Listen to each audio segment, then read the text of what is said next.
if I really want to work with you, or if I really want to work under you, then how much you make? That is the discussion I had with Leonardo DiCaprio. I had a discussion with that guy. So it was amazing to see. Like he said, I this week I earned $72,000. Yeah. He just quit his job and said, "I'm gonna work with you." Yeah. I remember being 15 and watching that movie, and Jonah Hill, his infamous dialogue of 22 million in 8 fucking hours. What I think, like, that's a really big problem in the Indian diaspora community, that we don't think of all of our community at once. Like, we always think of ourselves. Mm-hmm. That is what my experience is. Like, Indian feels good about Indian is doing well, but when there is a time to come together to do something for your own community, they think about it. Like, as you mentioned that another Indian MPs you were speaking, I can do it myself. मैं खुद कर लूँगा. Right. So the biggest issue startups would have is, even when they raise $500,000 or whatever, right, and they're trying to build, initially raising is hard because they have to, find the right investors, raise the capital, then find the right team, iterate with that right team, and then get to sort of building and that part out. But even if they have done that 6 months through, right, because they'll usually get a 12 to 14 months runway with their first raise, 6 months after they'll go, shit, we need to start raising again for the next round because they know it'll take 6 months to get there. So founders don't really be founders, they become fundraisers. So basically you provide the technology services for development. Like, there is a core CTO and the product team is there, but you provide the outsourced technology team plus the sales side of things and the fundraising with the investors. All three functions your venture studio helps. So all right guys, welcome to my podcast again. We have today Anmol Goel with us. Welcome, Anmol, to my office, and welcome to the podcast. Thank you very much for having me. It's a real pleasure to be here, and I'm really, really excited for the conversations we're going to have today, Nakul. Yeah, same here, man. Same here. We have been in touch for a while now. I thought it would be good to get you on my podcast and explore what are the different things you are doing, have a discussion around it. I think what we discuss when we meet, it's useful for our audience as well to be part of that discussion. Mm-hmm. So thought let's discuss about the funds, family offices, for venture studio, what you're building. So all of this thing, which is also exciting to me as well. Like, this is what I actually play around. So why not we discuss together and have a good time on that. So Anmol, before we start, let's just start from the beginning. You look Indian, but you sound British. So I want to understand, give a big brief background about yourself. Where you born, how you grew up, what you studied, and all of those things. Yeah, absolutely. And I think you summed it up. Yes, I look Indian, but I am British, and that's exactly the scenario. So I was born in India. So I was born in Delhi, in a very sort of humble area of West Delhi near Janakpuri. For those people who know, they know. I mean, it's still a very up and coming area, I think, is a nice word to sort of describe it. So I saw a lot of hardships growing up, and my mum and dad worked super, super hard. My dad came, so I came to the UK when I was 10 years old. My dad came a year and a half before. So, at 8.5, I really had to sort of start growing up quickly. As we used to live in a 1-bedroom house with mum, dad, brother, nan, and myself, right? 5 people. So at a very young age, I realized that money is going to be a massive sort of topic in my life and point of discussions, and all the sort of conversations navigated around it. And it was always something in the back of my head. I thought, if I could have a little bit more money, I can help mom and dad. And my parents did a fantastic job of going from a sort of a low middle class Indian family to a middle class UK family, albeit by the time they got there I'd left for university and started building myself. But that was sort of the journey. So I came to the UK when I was 10 years old and did my secondary and primary schooling here. Just to ask in between. So when your dad came, he came for a job here. How did he came here? So it's a really funny story, actually. So my dad used to work, I don't know the exact role because I was 8.5 years old, but it was something to do with pharmaceutical sales. Right, so he was an associate something in pharmaceutical sales, and he had to come to Birmingham for a week. right? And I don't know how the exact conversation went, but the summary that I understood from what I was told was, a week later, after my dad being in Birmingham, he rings up my mum and says, "I'm not coming back." And she's like, "What the hell do you mean you're not coming back?" Right? I was like 8.5 years old. My brother was like 1.5 or 2 years old. Right? And my dad was like, "I'm not coming back." And I was like, what are you going on about? And he's like, I'm going to build something here. I'm going to work hard. I'm going to try and bring you guys over here, right? And he did that, right? He got his university degree and he worked jobs here. And, a year and a half later, he was able to bring my mum and my brother here. So that was his journey. Yeah, so that was I would love to know a little bit more, how it all happened. But in Indian households, it's very much like the saying like ishara hi kafi hai, which is, it's like enough to just look at it. You don't need to ask questions. So that was sort of the foundations with which I was sort of grew up in. And when I got to the UK, my studies, went to a comprehensive school, so a normal sort of school.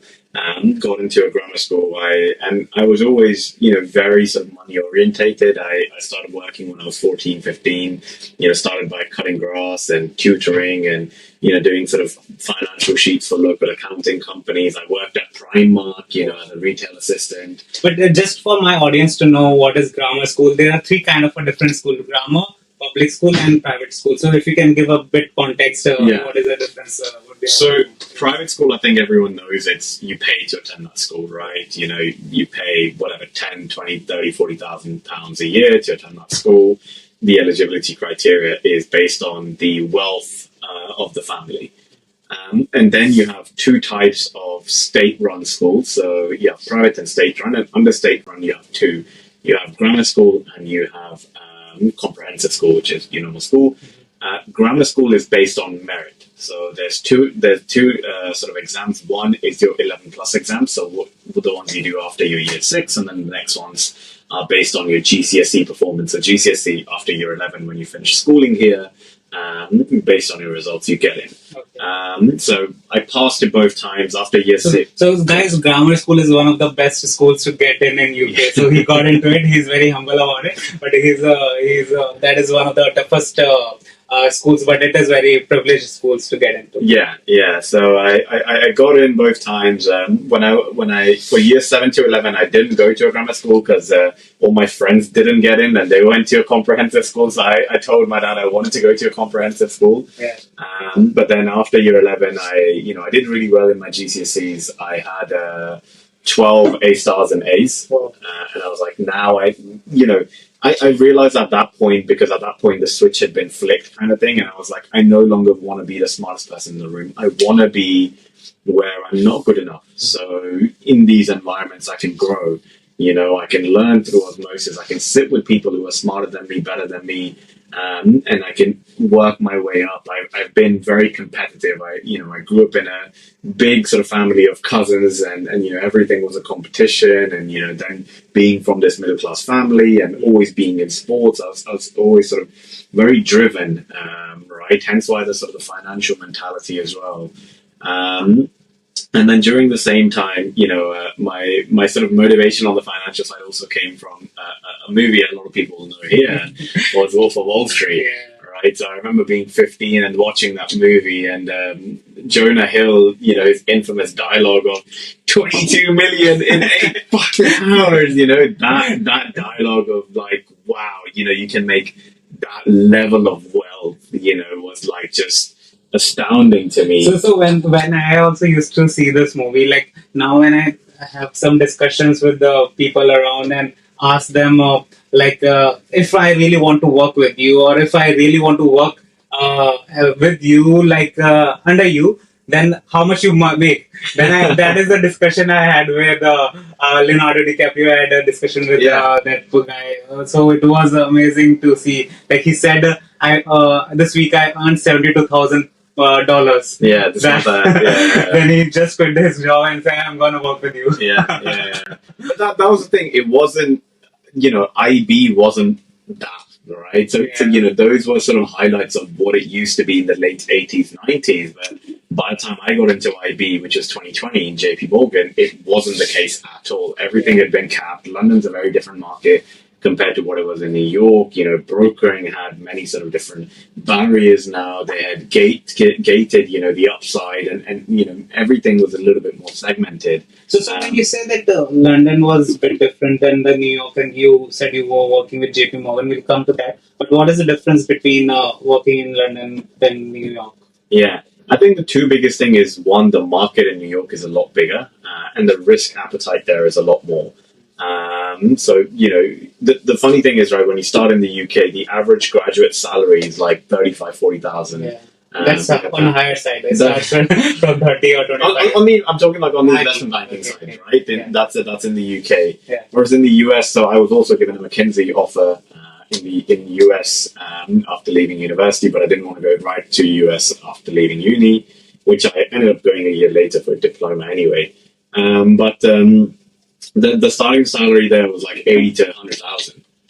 Right, and that's because the market is bigger, the risk appetite is bigger, the projects are bigger, people are working longer hours, but they hustle harder. There's more opportunities, and that's reflected in the VC side as well, right? So now that we look at it from a different angle, it's also part of that, right? So we end up seeing that all the way through in the financial market, in other things that we do, as part of that UK-US differentiator. But the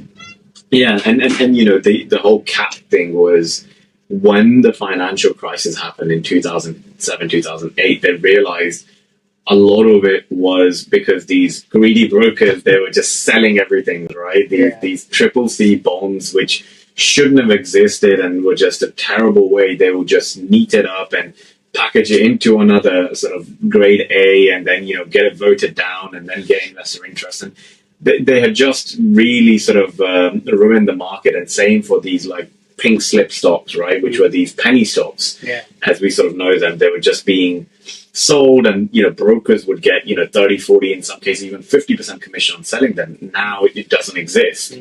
Right, it's fun as a fund as a whole. I think in some cases you can get 5% upside, and in some OTC direct contracts you can get 15. But Sure.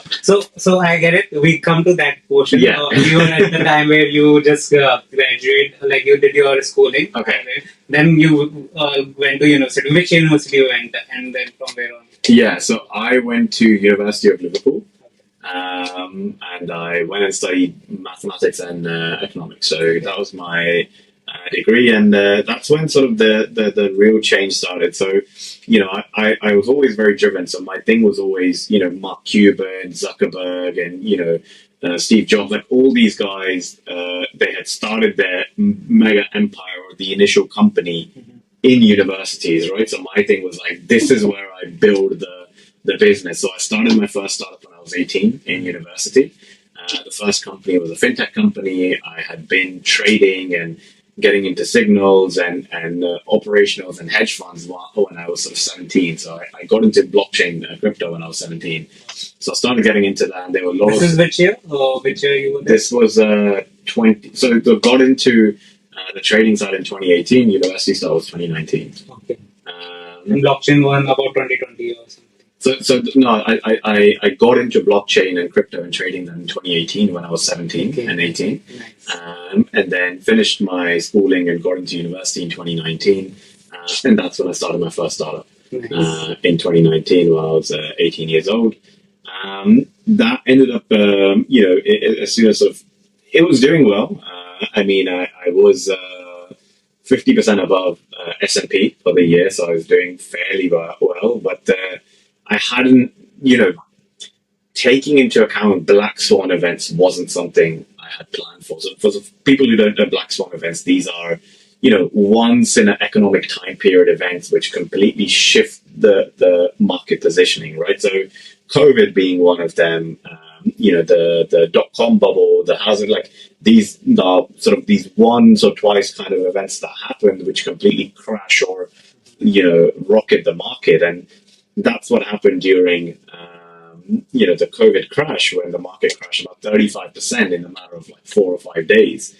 So all these indicators that I was building and selling and working with newer they weren't hedge funds, but they were like guys of proprietary fund managers, working out of their room, but still maintaining 10, 20 million themselves. And it all just went to pretty much zero, right? And I put all of my money that I had saved up, right? And so that was the first like damn moment for me, and that was a real struggle. But then I was like, I'm not going to stop, because I was too, like, I couldn't think of anything else. I always sort of had this in the back of my head that, that craziness, that passion, that fire. Like, it wouldn't let me sit still. I remember this very, very vividly. That I remember being 16 and school had just finished, and me and my friends, we were just walking out, and someone drives by in a Ferrari 911 Spider, right? And it was a Concane edition, and at that point that car was worth around 1.8 million. And like four or five of us boys, they were like, whoa, like da. But I got really annoyed, right? And they were like, why are you upset? What's wrong? And I was like, dude, I think at that point the average salary was like 23,000 pounds, right? And I was like, think of it this way: you can work for the next 35, 40 years, save every single day, every single penny that you earn, and you still won't be able to afford this car. Does that not make you angry? Right? That someone who's the guy looked in his like mid 30s, late maybe early 40s, something like that. And I was like to my friends, like, does this not bother you? So how you must be wondering how this guy is able to afford it at this stage, and what is the things he's doing to make it afford, right? And the fact that like, and then my friends were like, dude, stop being a freak, it's like they couldn't understand it, but I was like, I know he's working no harder than me, and I know he's no smarter than me, but why can he have it and not me, right? So what did you conclude out of it? Like, what did you think? What is the way to get that kind of lifestyle? Well, the only way was to break through the 9 to 5 barrier, right? Which my second startup was then a prop tech company, right? Interesting. What Anmol, like I just realized while having a conversation with you, you're such a younger guy. Like I thought you're of my age, but you're doing all this at somewhere around 27, 28, what I believe. I'm 24. Oh man. Oh, man, crazy. I thought you have so much knowledge. You must be around 30, like the way I am. So, but I'm totally surprised what you are. Oh, man, crazy. Keep on going. Yeah. I think it's because I work twice the limit. People always so I'll be 25 to be honest in 2 months. So technically 25 now. Yeah. But people work at 8 hours, right? But I do 16. Right, like for example, I was telling you today, I've only slept 1 hour, right? Because things needed to be done, and they're going to be done. So, and I think that really compounds, right? What they were able to do in a year, I did it in half a year, and then what they were able to do in 2 years, I did it in 1. And then it really starts to compound. Like what took them 9 years, I did it in 3. And then, what took them 16 years, I did it in 4. And now, I'm 5 years in. That's why everyone that I'm competing in is in their sort of mid to late 40s, because what took them 25 years now has taken me 5. Because they don't, compound, like Warren Buffett said, compound, where he said compounding interest, but I think this also goes for compounding hard work, compounding obsession, compounding, a reputable work which leads to some outcome. It's still the eighth wonder of the world, because eventually, the hard work just starts to, the hockey stick starts to go up. And that's what happened for me. Then I had my second startup. I kind of exited that. Then I got hired at JP at age 20. So I was one of the youngest hires in the M&A So when did you division. completed your graduation? I completed in 2021 in my third year. So these startups were when you were at university? Yeah, first and second year of university. Okay. Yeah, so I was building alongside. Cause I was I was studying maths and economics. Yes, it's hard, but it's like I still had a lot of time. And I wasn't like the typical student who loved, clubbing and drinking and, being stupid. I didn't like, I'm not going to say I didn't go out and do it. Yes, I did. I went out a few times, but it just didn't entertain me, right? My thing was like, I want an outcome different to everyone else. So why would I do the same thing as everyone else? So for me, I loved, sitting in front of FinViz, and those, FinViz, it's a fundamental analysis indicator. Or it was, 5 years ago. I don't know if it's still around. And I would just sit in front of that and analyze my stock and, look at my different stochastic indicators and my 20-day moving averages, and then put a automation on Metfor. And then, I would just love doing that. And then when I did my prop tech stuff, I was looking at Zoopla and then creating my initial syntax engine on Python, which was able to descript some of the things. And I just love doing that. And then I started making money. I started off really, really small, but it would grow, and I was just addicted to that. I was like, I don't need no drugs or alcohol or whatever. Like, this thing was just getting me going, and I knew this was the way. I went into corporate then, one, because I thought JP would be a great way to sort of network. That's a good starting point. Like once you're done with your university, it's good to get into the exactly. So, but I realized it wasn't really what I wanted to do. So someone recommended, look, go into wealth management. Wealth management is a little bit better. And the thing with JP was the hours were crazy as well. So even I was still working, 90-hour weeks, but I wasn't really getting to do anything on the side with JP. So they said, look, go into wealth management. Hours are a little bit less, but pays give or take similar. So I then went into Marsh McLennan. Initially the insurance risk side and then the pension fund side. Again, I mean, the network is good. You do get a lot of visibility, but it was just boring as hell. I was just literally doing spreadsheets and PowerPoints all day long. Right. And again, I was very, very driven there. Like within the first month, the CEO knew me by name. Right. And Marsh McLennan, I mean, in 2021, they were doing like 25 billion revenue a year. Right. So it's one of the largest investment management companies in the world. And I remember I'm sitting in the office, there'd be different blocks. I remember the CEO comes down and everyone is, sort of standing up or sort of looking at him.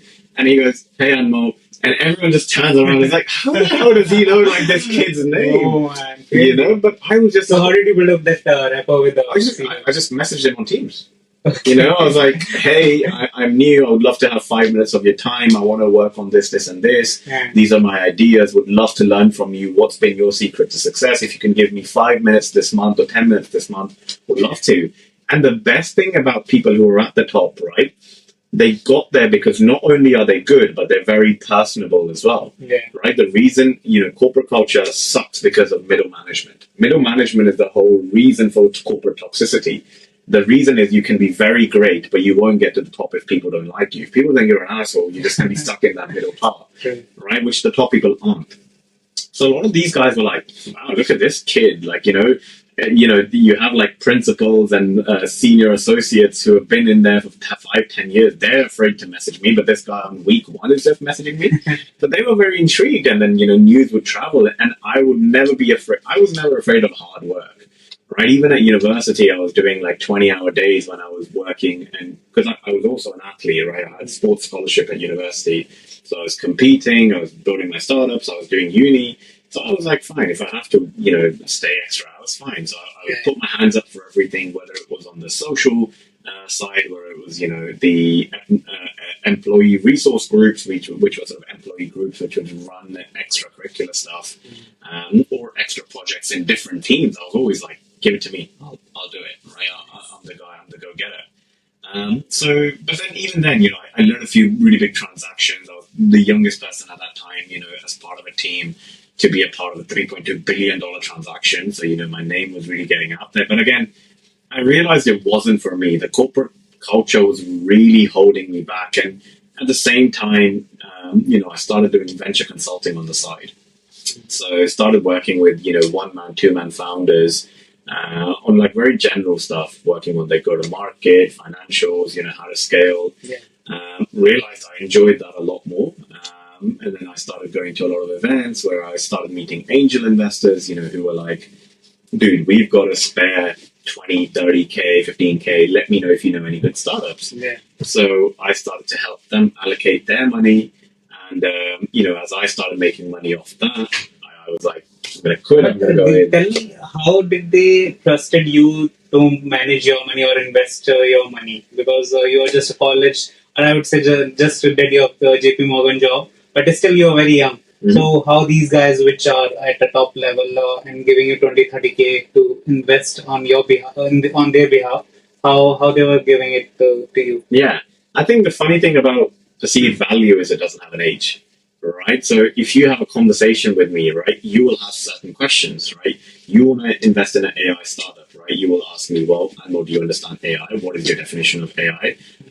Why are you investing in a startup? Why is this good? What does the team have? What is the product? What is the market? If I answer those questions, you're not going to look at me. I'm 6 foot tall, 2 foot tall, black, brown. Like he knows the answers. Yeah. It makes logical sense.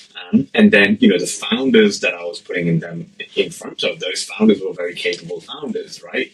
So my job was to say, look, here is the numeric side of things, and here's why I think this is a good opportunity, and here's the team, right? So the team would still have to do their 50% of selling, right? And they would, do that well. And the investor would say, yes, this makes logical sense. I mean, look, startup at its core nature is risky, right? So they were understanding they're not investing in the property stuff. There is a big chance. So these guys were your first network, or you just met them through your professional job, or you just did a cold outreach and then approached them to invest in the startups? Yeah, so these were guys I was meeting at events, right? And I started to really put a lot of stuff out there on LinkedIn. So I would put, posts about, startups, raising, where the mistakes are, examples of what good startups are doing, what not to do, what to avoid, events. I was just putting everything out there for free. And I was just building, not a brand, I guess at that point I didn't even know what a brand was, but just putting stuff out there so it'd be easy for, when someone to ask the question of like, why you? Because I would get asked that all the time. I'd be like, here's the proof, here's the knowledge base that I have. These are the stuff I've written, I've made, these are my thinking, this is how I do it. Right? So that sort of acted as a knowledge base for me. Interesting. So basically now tell me that you were at JP Morgan. So this venture consulting started while you were at JP Morgan? No, so I left JP Morgan, went into the investment management side. That was Marsh McLennan, and it started then. Okay. Yeah, 22, yeah. So tell me about this journey now. Like now you were working with few startup founders, few angel investors, putting their money into the startups. So how did this fund journey started? How many startups you got investors for? And the journey about it. Yeah. So that journey, started to grow really, really quickly. I think I had advised about 12 within my first year, going from age 22 to 23. Had investments for about 4 of them at that time as well. And, that was the time I was like, maybe I'm onto something. I started sort of moving towards leaving my job as I was getting closer to, turning 24, and I did, and at that point I was like, I'm going to go all in, right? Which my mom was like, what the hell are you doing, So, as that grew, I decided that I had enough knowledge base to start my own venture studio, because I had identified a gap in the market, which was, the statistic that 84% of startups fail in year 1. So just let's, for our audience, for them to understand what is venture studio and what is venture capital, tell the difference between both of them. Got it. So VC fund is a bit more easier to explain. It's a fund where you accumulate capital from LPs. These are investors who put money into your fund. Right, and off the back of that, you invest cash into these companies. It's a very simple model. Someone gives you money, you're a fund manager, you deploy it into companies. Venture studio is a little bit new, and there's a couple of definitions. There's 2 predominant definitions, the way I understand it. The initial definition is you are a development innovation company. You spin out your own sort of idea or startup, and then you find a CEO to run it, and then you scale that. Second one is my version, which I prefer and I think works a lot better. So the way I did it was I understood, and I always looked at B2B software companies, right? That was my domain. I didn't look at deep tech, and these stats that I'm talking about are a bit more on the B2B software side. I understood that 84% startups fail on year 1. I was like, okay, this is way too high. This shouldn't be the case. And I know it's not capital driven, right? Because there's $5 trillion which exchange arm every week. So it's not money related, it's something else. I identified the 2 biggest things were, One was the tech side, so building fast enough. And then second thing was commercialization challenges, so being able to sell enough or sell fast enough. So I said, cool, what can I do for this?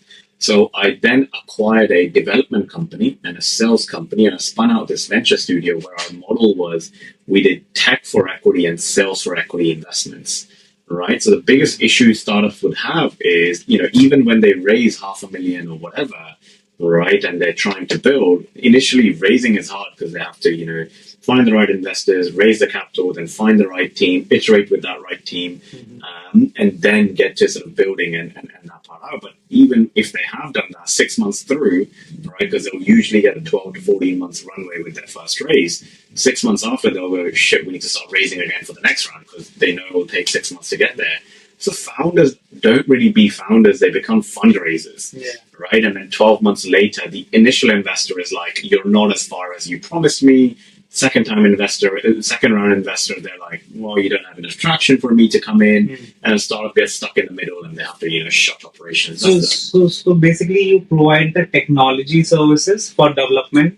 Like there is a core CTO and the product team is there, but you provide the outsourced technology team plus the sales side of things and the fundraising with the investors. All three functions your venture studio helps. So the fundraising wasn't included. That was sort of a separate company. So my advisory company was a separate company, and then Venture Studio launched as a second company. So Venture Studio was pretty much, rather than you going through the whole hassle of looking for funding, looking for talent, getting talent, figuring out if the talent works, rather than these 5 steps, we just went from step 1 to step 5 directly. Okay. So we invested resources directly in exchange for equity. So these were tech resources and sales resources, which massively cut down the time. And the biggest thing was the burn rate, because you would see so many of these startups who were burning like $30,000-$40,000 a month, but only be on $2,000-$3,000 a month, right?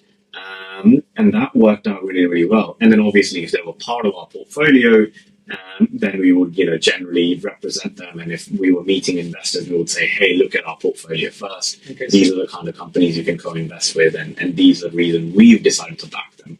So we were still looking at them like a fund, right? Because we were covering 50% of all costs for equity.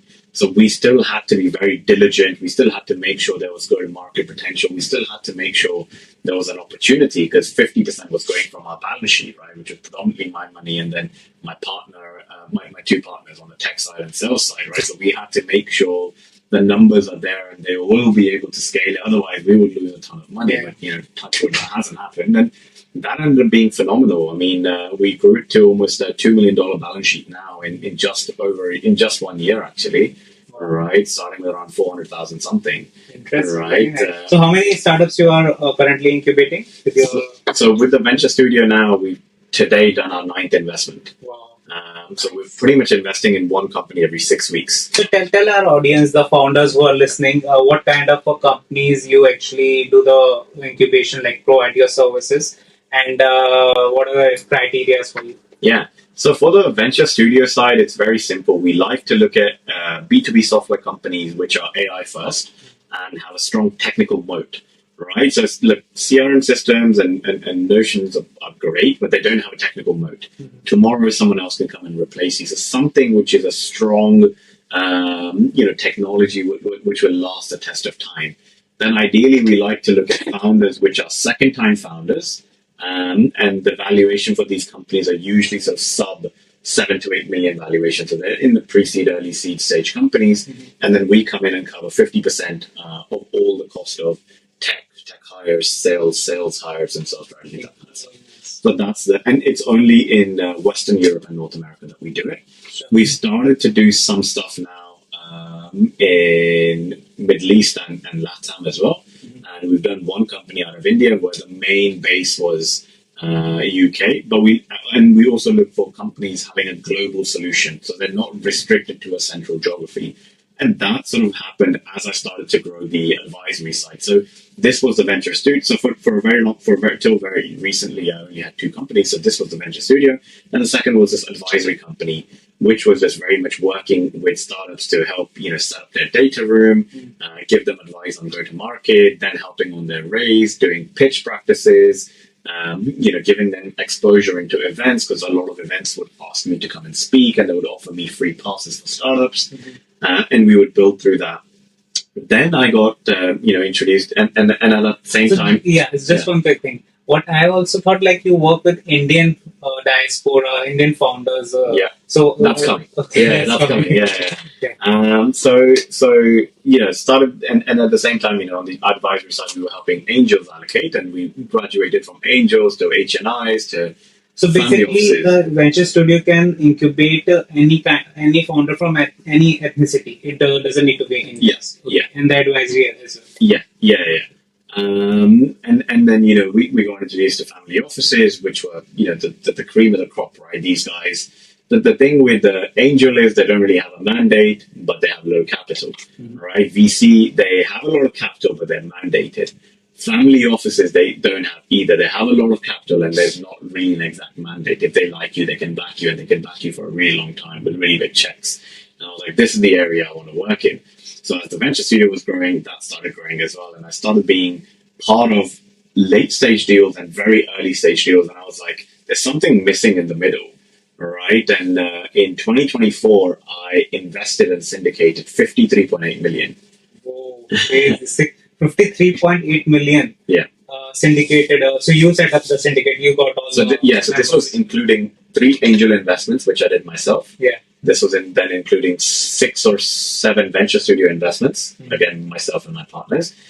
And then the rest were, how many did I syndicate last year? I think it was 12. I need to double check. So overall syndication value is 53.8 million was a combined with all the members. Yeah. Wow. And how many deals total? So this was 12, 3, and 6 or so. Yeah, so something about 21 deals, which we did last year. And that was the point where a lot of people liked to me, dude, you should open up your own VC fund. And so how did you set up the syndicate? Were you using a syndication platform to set it up in UK, or you were doing offshore? How, like, in different structures you used? So we did one SPV, which was Carter. The rest were all direct allocations at that time. Because every family office or HNI, they were like, we want to do direct. Okay. And we were like, fine, we'll figure out a way, right? So everyone is sitting on the cap table. Everyone's sitting on the cap table of that year. Now it's started to change because we're doing bigger rounds, we're doing different structures, we're doing secondaries especially, so we can now demand, and I have more experience now, right? In the start, you were like, I'll take what I can get, right? Because you want to just build in momentum, and then the more you know, the better you know, then you start to change it, right? So I did one on Carter. I like to use Carter because it's simple, it's been the most around. You can use Sidecar, these are the US platforms you use. Yeah. There are a few in UK as well. Yeah. But maybe your You can investors use Carter in UK as well. Yeah, they acquired a company here. Yeah. So you can use it here as well. You can use AngelList in India. AngelList works as well. There's quite a few platforms. Odin works as well, which you can use. So this was now we're coming up towards the tail end of 2024. And when I'd done, or I was coming up with this large sort of close, a lot of people started telling me, why don't you open your VC fund? But my thing was like, dude, you can't be a generalist VC, right? If I was a VC who looked at AI B2B software in UK, US, or Western Europe, US, there's another 100 VCs that have the same thesis.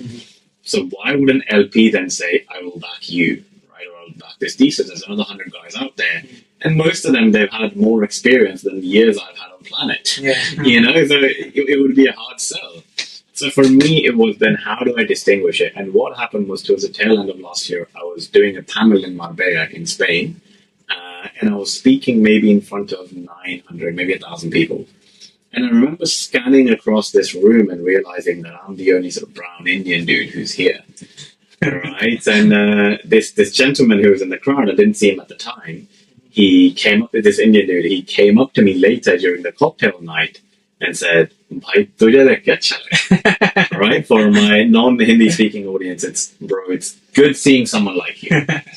Right? And you laughed, and I laughed at that time as well. But it got me thinking, right? I was like, I wonder why that's the case. Because when you think of our Indian diaspora, we're one of the best performing. Right? You look at education, we're number one. You look at real estate, we're number one. You look at job performances, right? Top CEOs globally, Microsoft, Google, YouTube, FedEx, Complexity, Loom, Notion. I mean, there's tons of them. Right? Interestingly, like I was also reading news. I don't know whether it's true or not, but most of the properties, the real estate in London is owned by Indian diaspora. Indian diaspora is the best. Yeah. So I was like, and the thing was, and the second fact is the highest disposable income of also, ethnicity of any ethnicity is Indian diaspora. Is Indian diaspora, yeah. And the funny thing was, there was a fund for Black founders, there was a fund for Latino founders, and in 2023 they created a fund for Ukrainian founders. Yeah. But this is great, but this is all very positive discrimination led. My thing was, why wouldn't you back someone? Like statistically, no one outperforms like the Indian diaspora. So my whole thing was, this is so clear. Why hasn't anyone done it? So off the back of that, in end of January, Feb of this year, I decided to launch Iron Ventures, which is about to do its official launch in public. And there, my thesis was, now this fits in the middle, right? Because I have something for pre-seed and early stage seed, and with the family office, I have the late stage acquisition, secondaries, M&A stuff. Now this sits in the middle, where our thesis would be seed plus and Series A companies building in UK and US, which are again AI, second-time founders, technical mode companies. But there has to be at least one Indian origin founder, right? And it was a pure strategic play. This wasn't like, I want to back people who look like me. That's like a reason number 7 or 8. This was pure statistics driven, right? And that's the reason, like 45% of my LPs are white. They have nothing to do with India or being Indian. Everyone that you can ask in the Western Hemisphere, they all know an Indian who's a trailblazer.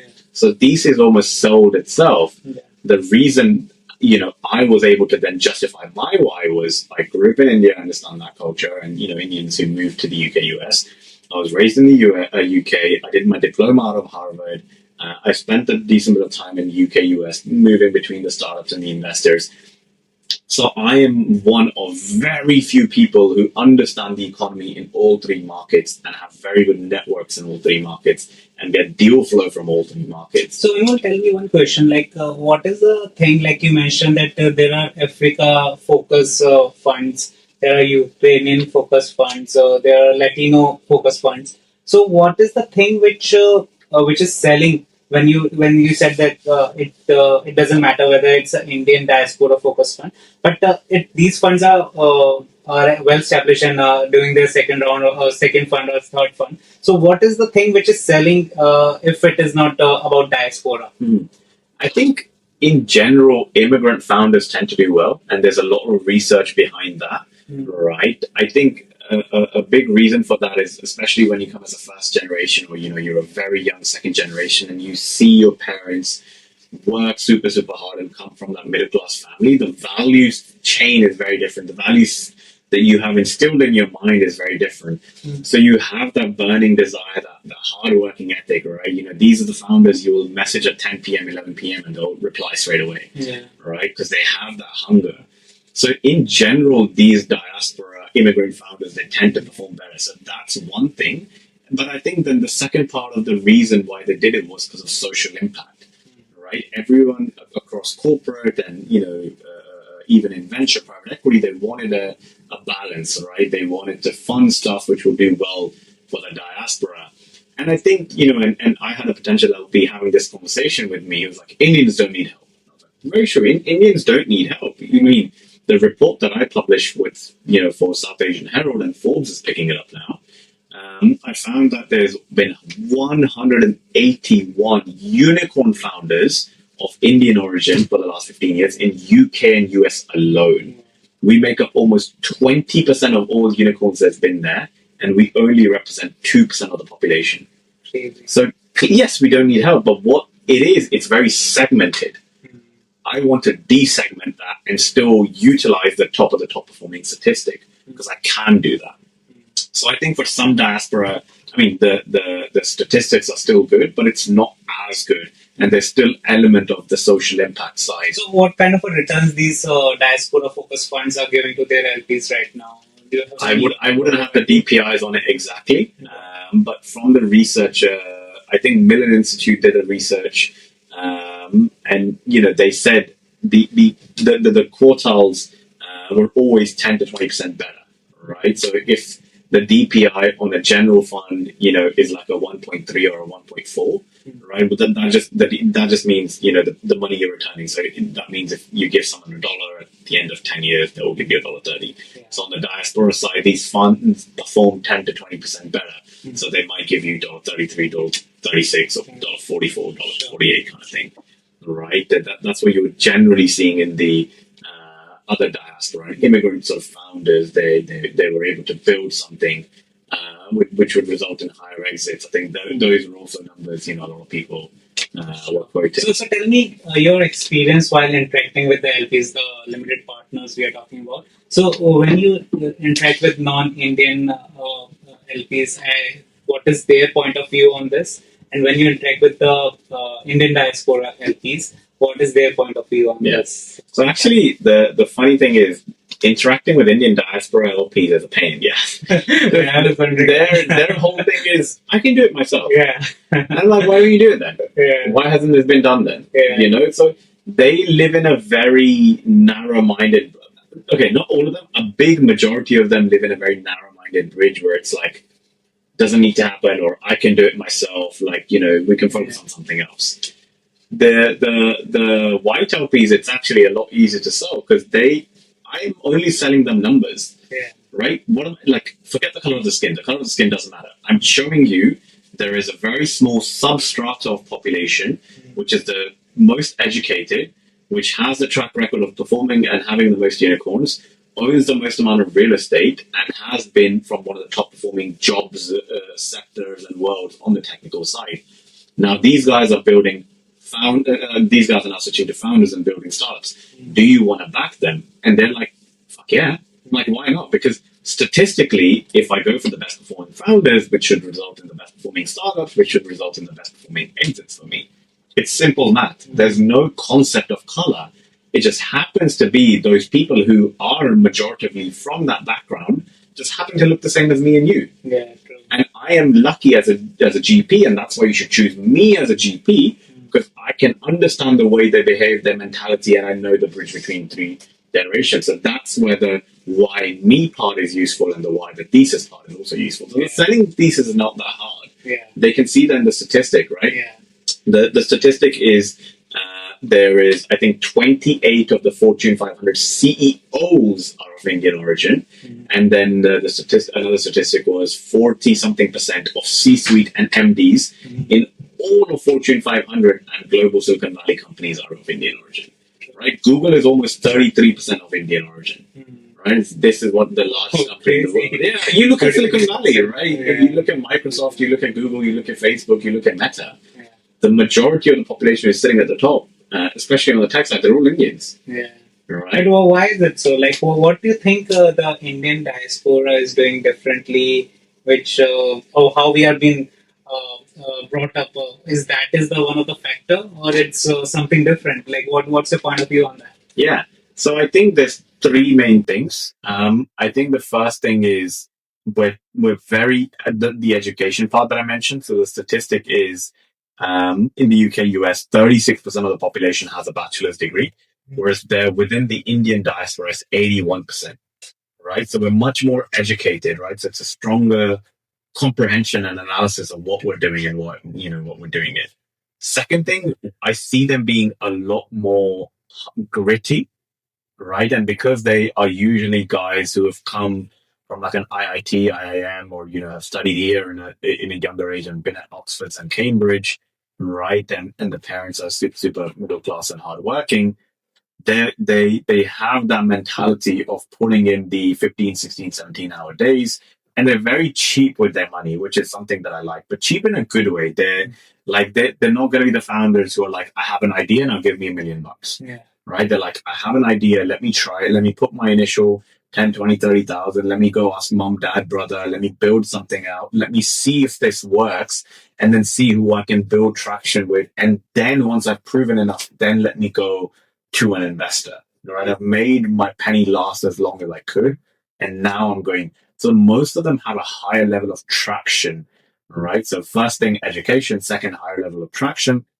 And And then I think that And the third thing is they are Jugadu as well. Jugaad 100%, right? Which what is the English translation? Like they make things happen. Yeah, they're able to fix things very Yeah. quickly, right? Which is like that's where the innovative thinking comes from. Yeah. But I think the one big thing why Indian founders are failing and we're not seeing in the mainstream is we are not really good leaders or ambassadors, or we don't know how to voice ourselves, Yeah, that's the right? Which is the big thing, right?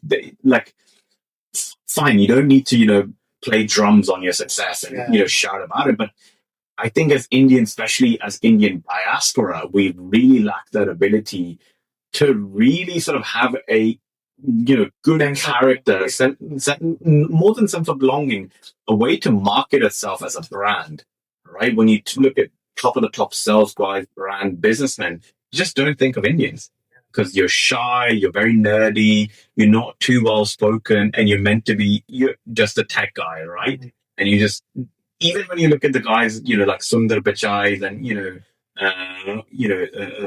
the can't remember the guy.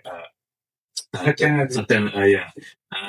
They're not the most enchanting or charming speakers, right? So that is the big issue. And I think that's what I'm now sort of trying to change. One, bring it in together and sort of showing them, look, there is an art of selling and behaving in a certain way, right? And you have to bring that through if you want to grow at a global stage. Otherwise, it's not going to work. So that's a very good point of selling. Like what I think, like that's a really big problem in the Indian diaspora community that we don't think of all of our community at once. Like we always think of ourselves. That is what my experience is. Like Indian feels good about Indian is doing well, but when there is a time to come together to do something for your own community, they think about it. Like as you mentioned that another Indian MPs you were speaking, I can do it myself. मैं खुद कर लूँगा. Why should I give the money to you? Yeah. So and that's not the right approach because you cannot do everything yourself. Yeah. You might be good in one thing, but if somebody is doing something good for the community through a structure like a fund, then you need to support in a way that everybody grows together, and it's for the community itself. So I think it's a very important point that we need to learn from other communities. Like I've seen the other communities states. The Israeli community does it amazingly. Yeah. You look at it, such a small population, but They make us such a big impact. Massive, and they've just behind Indians on the creating the unicorn side from the diaspora. Smaller population, to be honest, and even on a general scale, they're world leaders, and they have an ability to brand themselves. Which ethnicity you're talking about? Israelis. Israel. Yeah, Jewish. Crazy. Yeah. Crazy. True. 100%. Like they look at the kind of a way they think it's for the whole community. I have always seen them doing everything for the whole community. And the kind of impact they are creating is massive. So I think we need to learn from the community, and it's a high time, to be honest. Whether it's for the business or financial purposes, for any other purpose, I think we Indians need to think about ourselves as an Indian diaspora community.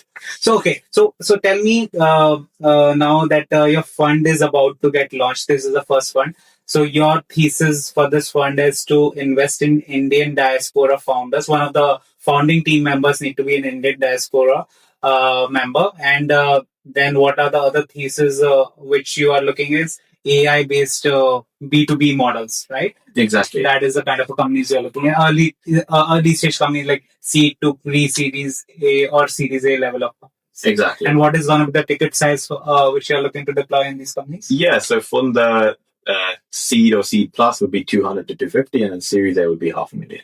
Okay. So you would not be leading the round, or no? We would not be leading the round, but what we do have with my sort of network now is access to other VCs which we can bring in to co-invest with us. So we've signed a lot of partnerships with other VCs, big VCs, like the likes of Nirmata and Riceberg, and a really big one with Westbridge Capital, who I was similar. So what the thing was with Westbridge, and we're trying to do that with another one. I can't name their name yet because it's not done. Sure. But these two, the both things were they were both funds based out of India. They were private equity funds, moved to the US, and then the initial thing was they were helping Indian companies set up in the US or helping companies, Indian companies in US grow. Then they started to invest in, Indian founders in the US, but they invest late stage. So for Westbridge and then the other one, I'm sure people will Google and figure it out. Their minimum criteria was 3 million revenue, and then the other one was 10 million revenue. So it works out really great for me because by the time my investment structure ends, right? So at 3 million plus revenue, you're like a Series A plus company, right? At that time, my bandwidth ends, but they come in. So if I can go and say to the founder, look, if there's a right fit, not only can I take your seed round, right? Because most Indian diaspora don't end up doing a pre-seed round. They end up self-sustaining it, which I like, right? They build something. I can do your seed, Series A, Series B, Series C. When you are revenue making, like what is the minimum revenue threshold you are looking? It's hard to describe. I try and say, look, there's good enough demand validation product market fit. I would say 250K, 300K ARR is a good, proof of you're making enough money, as long as you're not burning like 5 million to get to that, right? As long as your burn rate is not something stupid. I'm not expecting any seed stage company to go for profitability, and they shouldn't. But it can't be crazy. Like you couldn't have spent $10 to get a dollar back. As long as it's reasonable, and that's fine. Studying. All right. So what is the name of the fund, Anmol, for your this Indian diaspora? Aryan Ventures, yeah. Aryan Ventures. Aryan Ventures, yeah. Nice. What is the story behind choosing this very historical name? Yeah, well, as you know, it comes from the word Arya in Sanskrit, which means nobility and wisdom, right? And part of that is educating the global diaspora and then the people around it about the phenomenal achievements, of the diaspora and sort of bringing that togetherness, in one. And that really sort of resonated with me. So Aryan. Yeah. Aryan is also like a community which people used to say they were Europeans traveled to India. Another story is that they were Indians. They moved Indians and Iranians, that particular Middle East part of the country, of the region. They moved to the Europe later on. So it was a kind of a community which was used to be said very agile, very what we say courageous kind of a people, and very they have a very strong body looks. Yeah. So that is the kind of image we have. I think they're Aryans, not Aryans. They were Indo-Aryans. So that's Arains. So Indo-Aryans, that's a different community. Where I got initial pushback with two of my white LPs, because the Aryans were also in the recent time, confused with the Nazis, right? Because they use the swastika. And again, where it comes, and this was the thing I really stood my ground on, and they were like, yeah, we want to invest, but you're going to have to change your name. I was like, heck. Like, do you know the history of the swastika? Like, it goes back 2,000 years, right? Just because some idiot took something and did something 100 years ago, I'm not going to change my whole culture and, where this whole thing comes from. So that's a very good point. Yeah. I'm like, why should I, right? True. So the part of that wisdom is also educating others. Yeah. Right, and not just the diaspora and building something, which is of wisdom, of impact. It's also that knowledge aspect, which the word Arya comes from in Sanskrit. So leading with that motion of this is who we are, this is the history, this is the background, this is why it's going to do well. Love it. All right, so sounds good, man. Like that's a story you should be selling to the world. True. So now you are.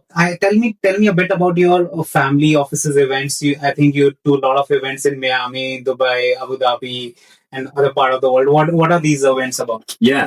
So the funny thing was, this whole sort of family office structure now. So I'll tell you where things are. So this venture studio has been going great. I'm now stepping down as a CEO, managing partner to like a NED, a director role, just because it's self-sufficient. The fund is going to be the main focus. The advisory thing started to continue, but as I worked with more family offices, I realized there was something here, right? There's no such thing as knowing too many millionaires, right? That's never a bad thing, right? In family office, there's actually billionaires as well, right? And I was like, maybe I have something here, because what happened once was I was heading to an event, and this event organizer was like, dude, I was speaking, and he was like, let me know if you have any good other speakers to bring with you as well. I said, well, I have this guy, such and such, and he's a family office. Family office? I was like, yeah. And he's like, oh my God, please bring me a family office. I would love to have them, in the events. And for me, all I had to do was make a phone call and get the family office down. And he was like, bro, like, oh, well, this is amazing. I've been trying to get family office guys to speak in my event for ages. It hasn't happened yet. And I was like, not easy, right? Because I had built a relationship, and that's just one thing I always focus on. And it started to happen more and more and more. And I realized I can just because family officers want to meet other family officers. And as long as you're not being an absolute sales annoyance, they're happy to listen to pitches, but ultimately they want to preserve their capital. So they want to invest in companies which have good cash flow and are growing well. And, especially second generation, they want to send their kids and their daughters, their sons to listen and be part of the business and be actively involved. So I started saying to family officers, look, I will get you into these events for free. You will get exposure. I will do DD, and you get part on the second generation side as well. And for event organizers, it was great exposure and having these amazing royal families and large family offices available to them. And I was at the heart of it, pulling the two together.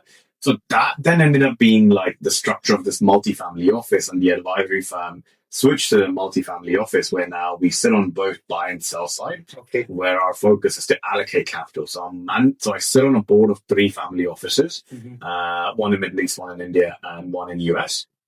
And I'm mandated by 30 others between Singapore and west coast of US, where we allocate capital, we do DD, and we co-partner and invest for exposure, and organize sort of lunches and dinners. And also on the family office side, we do strategic advisory, portfolio building, and that kind of stuff, which just ends up being a value add. And now a lot of these investors, they are going to be my co-investors for the fund, and they're going to be mainly follow-on investors. So another big thing is, when VCs or people think of this, VCs, they know it themselves, but people think, the game is to just invest and that, your job is done. And I'm like, no, the day you invest, your job begins, because now you need to make sure this company grows, right? Now you need to make sure this company scales, the founders are doing the right thing, the next round, until the money is exited.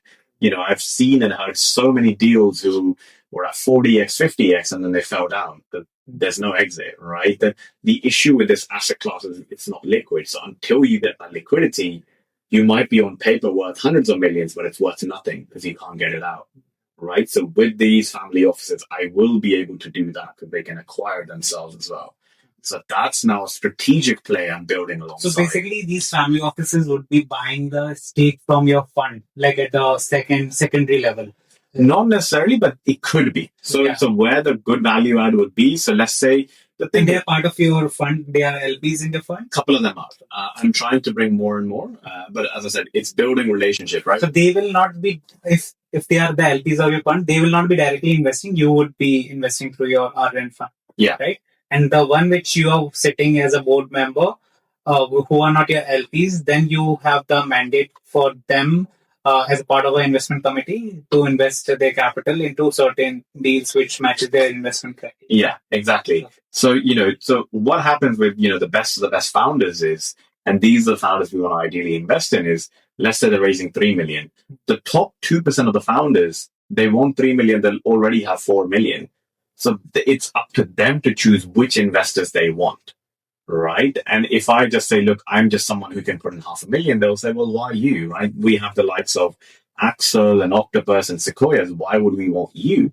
So for me, it's one, I can bring you investors which we can invest through from seed to series C, D, F, whatever. Second thing is I have geographic diversification. You want a government contract, or you want a family office contact in Colombia, I know them. You want them in Singapore, I know them. You want them in China, you want them in India, you want them in Brazil, you want them in Czech Republic, I know them. There's very few people who can do that. All right, so that's my strategic advantage. Also, I can say I can co-invest with them. So even though my check myself will only be 500,000 or 250, I can bring 2-3 checks alongside with me, which would be worth 1 million. And you don't become a best VC by picking the best deals, right? Or the best founders. You become the best VC when the best founders pick you. True. Right? That's the real game. True.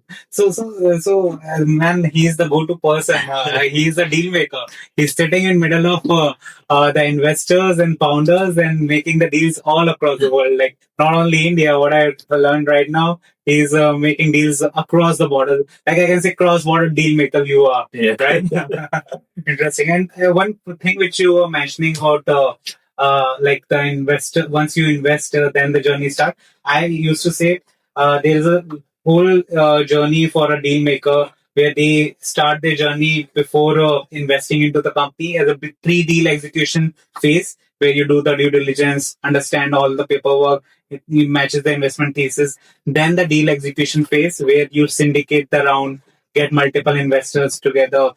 Then the money transfers from the investors to escrow account and escrow account to the startup, and then the post due diligence, post investment stage, post deal execution stage, where you do the monitoring, grow the company, reporting from getting the reports from the founders, and ultimately getting your returns by getting a secondary exit. That is the way I used to frame it.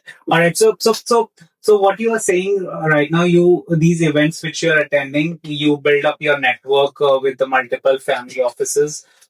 Then a few of them are getting into your LP as a LP to your fund, and few you are actually making a good network to probably down the line if you have a deal, you can reach out to them to get an investment. Interesting. So now tomorrow you're going to Monaco. What you said? There's an event again. Yeah, Monaco. There's a asset management event there, so I'll be heading there, and then I'm going to Cannes, the family office event there. Very nice, very nice. I've been to both of the places. I think, and it's a good time to be honest. Where you should enjoy. Enjoy. There's not much. I mean, I try to enjoy as much as I can, but it's always business. But we try. Then I always do this way. In the morning, you do your business. Once the day gets off, you enjoy the life, man. That's the funny thing is the drinks part is always when the business actually happens, right? During the day, I mean, everyone is running around in the day, and especially if you're so for me, like even the events and the get together is a fun time. Exactly. Like that's how I'm very, very blessed to say that this is the kind of stuff I can call my job. Right? Sitting in yachts and boats and events, and I have to say that's my job. So I recognize that it's now a very, very privileged, and I'm very lucky that God has put me in this position. True. And I know it doesn't come easy. So tell me, asset managers also invest in early stage companies. If there is what kind of a way you think these asset managers can engage into early stage investments? So asset managers don't really invest in early stage, but the conversations I will then have with them is regarding liquidity. So they will do what's called a portfolio buyout, right? So to understanding, in 5, 6, 7 years time, when it comes time to exit, what can they look at, right? They're a bit more on the PE side, late stage side. They like to look at minimum $20 million revenue companies. So when my companies are reaching there, how do I provide liquidity back to my investors? Sure. So it's enabling those kind of conversations with them. Cool.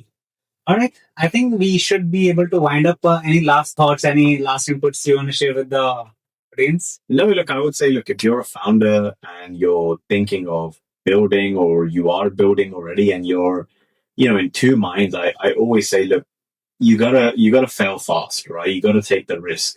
Life is too short to sort of think about what's going to happen, what are people going to think, mom and dad, whatever. Your parents want the best for you, but they don't know the best for you, right? That's one thing I always say. So take the risk, take the jump, if it falls, if you fall, it doesn't work out, get back up. But honestly, when you start to see the fruits of your labor, it really truly just, the grind becomes addicting. Right, and you start really loving yourself and seeing the capabilities, that you're really truly, are capable of. So I would say, if you're building out there, best of luck. Keep going. Take the risk. Don't try and take the easy way out, because ultimately you will be caught out, because this economy is very value driven and very, very small and interconnected. So go all out there. If you have any questions, feel free to always reach out to myself and my team. We always So where they can reach out to you? the best way is probably, if you're a startup and you want funding, go to the website, apply. Which website? RN or So RN Ventures isn't live right now, so we probably wouldn't have a look at that. But if you're a late stage companies, www.gacsltd.com. That's the updated one. And then the venture studio is www.gatsimventures, GACSYMventures.com. Or yes, you can reach out to me on LinkedIn, but my LinkedIn, you'll get a message back after 2 weeks. I'll probably say reach out to either Aditya or Arjun or Celia or Nanda or someone else in the team who will be a little bit more active to get back to you. So, yeah. All right. So I will put the link of your websites on my YouTube channel and Instagram. But thank you so much, Anmol, to coming to my office and having a time with me, having a podcast with us, sharing your thoughts about your fund, your journey. It is a pleasure to hear all this thing. And all the best with your fund and to your journey to Monaco. Have a good time, a good network, and fun time later in the evening. Yeah, no. Hopefully, when I next come back, hopefully, you guys, Nakul will have me back. I will have the fund structure. The few investments would have been made, and I will have the world record as well. So I'm looking for that. Oh, what is this world record? So if I get it through, I will be before the September 14th, I will be the youngest ever VC in the world with an 8-figure fund at 24. There's never been a VC with an 8-figure fund at 24. 8-figure? What is 8 10 million above. 10 million and above. Yeah. Wow, and I would be lucky to have you on the podcast before that. Almost there. Almost there. All the best, man. All the best. All right, man.